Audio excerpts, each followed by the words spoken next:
তার একটা হলো সদগায়ে জারিয়া, আর 2 নম্বর হচ্ছে ইলমে দ্বীন, 3 নম্বরে নেক সন্তান যদি কোনো ব্যক্তি রেখে যায়। আসসালামু আলাইকুম ওয়া রাহমাতুল্লাহি ওয়া বারাকাতুহু। আলহামদুলিল্লাহ আলহামদুলিল্লাহি নাহমাদুহু ওয়া নুসাল্লি আলা রাসূলিহিল কারীম। আউযু বিল্লাহি মিনাশ শাইতানির রাজীম। বিসমিল্লাহির রহমানির রহিম। কুল্লু নাফসিন যায়িকাতুল মাউত ওয়া ইন্নামা তুওয়াফাউনা উজুরাকুম ইয়াওমাল কিয়ামাহ ফামান যুহজিয়া আনিন নার ওয়া উদখিলাল জান্নাতা ফাকাদ ফাজ ওয়া মাল হায়াতুদ দুনিয়া ইল্লা মাতাউল গুরুর। ওয়া ক্বালা রাসূলুল্লাহি সাল্লাল্লাহু আলাইহি ওয়াসাল্লাম আকসিরু যিকরু হাজিবুল লাজ্জাতিল মাউত।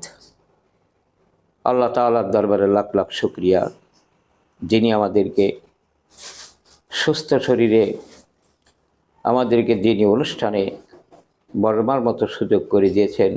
সেই মহান মালিকের দরবারে শুকরিয়া, আলহামদুলিল্লাহ। সম্মানিত হাজিরিন, আল্লাহ তাআলা পবিত্র কোরআনের ভিতরে বলেন, কুল্লু নাফসিন যায়িকাতুল মাউত, প্রত্যেকটা প্রাণীকে মৃত্যু স্বাদ গ্রহণ করতে হবে। ওয়া ইন্নামা তুওয়াফাউনা উজুরাকুম ইয়াওমাল কিয়ামাহ, আর মৃত্যুর পূর্বে কেউ যদি আখিরাতের জন্য নেক আমল করে, তার যে বিনিময় পাওনা হবে কিয়ামতের দিন আল্লাহ তাআলা তার পুরোটাই তাকে বুঝিয়ে দিয়ে দেবেন। ফামান যুহজিয়া আনিন নার, ওই দিন যে ব্যক্তি জাহান্নামের আগুন থেকে রক্ষা পাবে, ওয়া উদখিলাল জান্নাতা ফাকাদ ফাজ, এবং বেহেশতে প্রবেশের সুযোগ পাবে, তার জীবন সার্থক হয়ে গেল। আমাল হায়াতুদ দুনিয়া ইল্লা মাতাউল গুরুর। আল্লাহ তাআলা বলেন, এই দুনিয়াটা হলো একটা ধোঁকার জায়গা, এখানে চিরদিনের জন্য থাকার জায়গা নয়।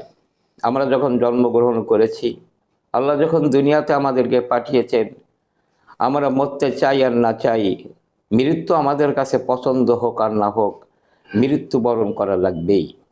প্রত্যেকটা মানুষ এটা বিশ্বাস করে এবং স্বীকারও করে। আমাদের সমাজে যে সমস্ত নাস্তিক আছে, যারা স্রষ্টাকে স্বীকার করে না, যারা বলে দেয়ার ইজ নো গড, স্রষ্টা বলে কেউ নেই, এরাও জানে যে জন্মগ্রহণ করলে একদিন মৃত্যুবরণ করা লাগবে।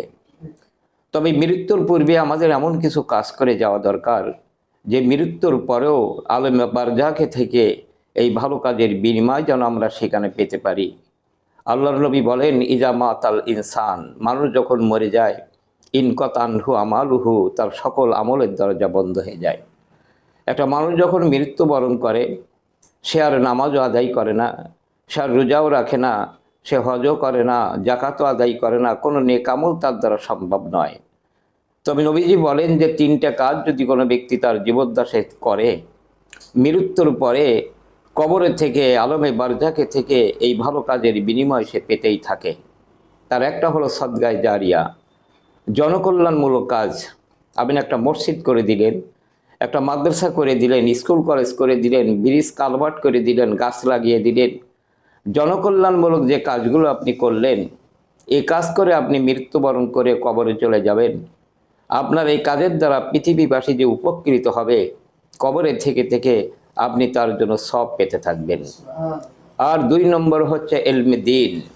যে ইলমে দ্বীন অর্জন করার কারণে দুনিয়া এবং আখিরাতে মানুষের কল্যাণ হয়, এমন দ্বীনি ইলমের জন্য যারা সহযোগিতা করে, তারা মৃত্যুর পরেও তারা সওয়াব পেতে থাকে।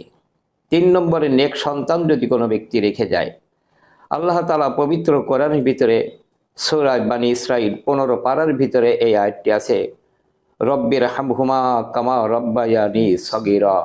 আল্লাহ তাআলা সন্তানদেরকে শিখিয়েছেন যে তোমার মাতা পিতার জন্য আমার কাছে এই বলে দোয়া করো, রব্বির হামহুমা কামা রব্বায়ানি সগীরা, হে আমাদের রব, তাদের দুজনের প্রতি তুমি রহম করো। আমরা ছোটকালে আমাদেরকে যেমন আমাদের মাতা পিতা লালন পালন করেছিল, আমাদের সেই পিতামাতাকে তোমার রহমতের কোলে তুমি আশ্রয় দাও।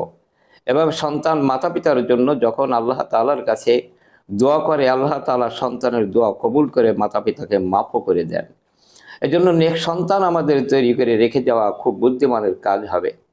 এজন্য আমাদের মনে রাখা দরকার, কোনো অফিসে যদি চাকরির জন্য দরখাস্ত আহ্বান করা হয়, কোনো অফিসে 10 জন লোক চাকরির জন্য নিয়োজিত করা হবে, সেখানে যদি 100 জন ক্যান্ডিডেট, 100 জন প্রার্থী যদি দরখাস্ত করে, ওই 100 জনের ভিতর থেকে 10 জনকে সেই অফিসেই চাকরির জন্য তাদেরকে নিয়োগ দেওয়া হয়। ওই 100 জনের ভিতরে কোন 10 জন চাকরি পাবে এটা নির্ভর করে তাদের মেধা, তাদের যোগ্যতা এবং কর্তৃপক্ষের সিদ্ধান্তের উপরে ভিত্তি করে।